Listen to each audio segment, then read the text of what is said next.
Hello প্রিয় বন্ধুরা, আসসালামু আলাইকুম। আপনারা সবাই কেমন আছেন? আজকে তো দেখতে পারতেছেন আমাদের প্রিয় বড় ভাই বাঁশ কাটতেছে। কেন কাটতেছে?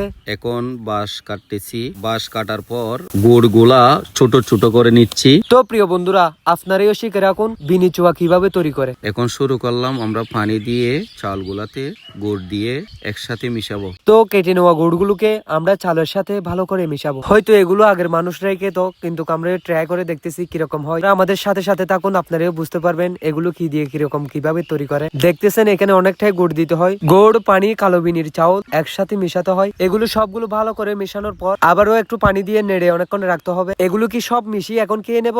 না, এখানে আরো অনেক চমক আছে, দেখে যান। বাঁশগুলা কাটার পর রেখে দিলে হবে না, এগুলো পরিষ্কার পানি দিয়ে ভালোভাবে ধুয়ে ফেলতে হবে। এক একটা করে যাতে ময়লা না থাকে সুন্দর করে ধুয়ে নিচ্ছি, যাতে আপনারাও এভাবে ধুয়ে নিন। সবকিছু ভালোভাবে ধোয়া আর পরিষ্কার শেষ করে এখন আমরা প্রসেসিং এর কাজ করতেছি। বাঁশের মধ্যে গুড় মিশানো চালগুলা ঢোকাচ্ছি। একটা একটা ঢোকানোর পর আমরা এখন শেষ পর্যায়ে যাচ্ছি, যাতে আগুনে দেব সেটাও দেখাবো আপনাদেরকে। শেষটা কেমন হয় অবশ্যই দেখে যাবেন। তো আমরা প্রথমে ধানের খড় নিয়ে বেঁচে দিলাম। এটা ঘুমানোর জন্য নয়, এখানে আগুন জ্বালিয়ে এগুলো ভালোভাবে পুড়িয়ে নিতে হবে। আমরা এখন শেষ পর্যায়ে প্রথমে আমরা ধানের খড়গুলা বিছিয়ে পরে বাঁশগুলা এক একটা সারিবদ্ধভাবে বসালাম। বসানোর পর মেজো ভাই এত কষ্ট করে এগুলো কেন করে? বলতে বিনিসুয়া আর ঐতিহ্য আর মানে আর দাদা তারার আমলত দাদা যখন আর গুড়া হালে আর ল্যান্ডা হালে এবার আর হাবাইতো, তো দাদারে স্মরণ করি প্রতি বছর। আই দাদা এবার বেশি বছর 2-3 বার করতো, আমি বছর 2-3 বার করি।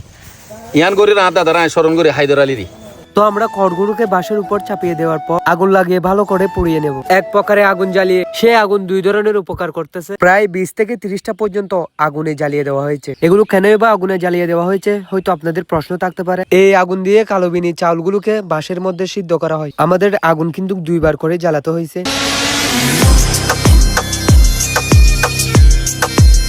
তো বিনি চুয়াগুলো হতে হতে আমরা হালকা করে ব্রেক নিয়ে নিলাম। আর আমাদের মেজো ভাই আগুনের চারপাশে ঘুরতেছে বিনি চুয়াগুলো টেস্ট করার জন্য। আর কিছুক্ষণ পর আমরা টেস্ট করে দেখবো হয়েছে কিনা। আচ্ছা, এখনই একটু টেস্ট করে দেখি। এখন আমরা টেস্ট করে দেখতেছি। সাথে আছে প্রিয় পারভেজ ভাই। পারভেজ ভাই টেস্ট করে দেখলো, ও বলতেছে অনেক স্বাদ, অনেক আনন্দ লাগলো।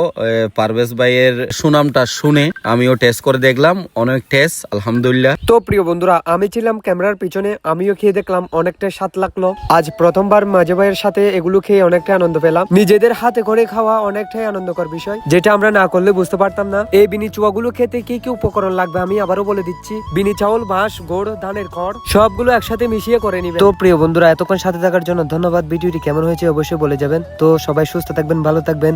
দেখা হচ্ছে পরবর্তী ভিডিওতে।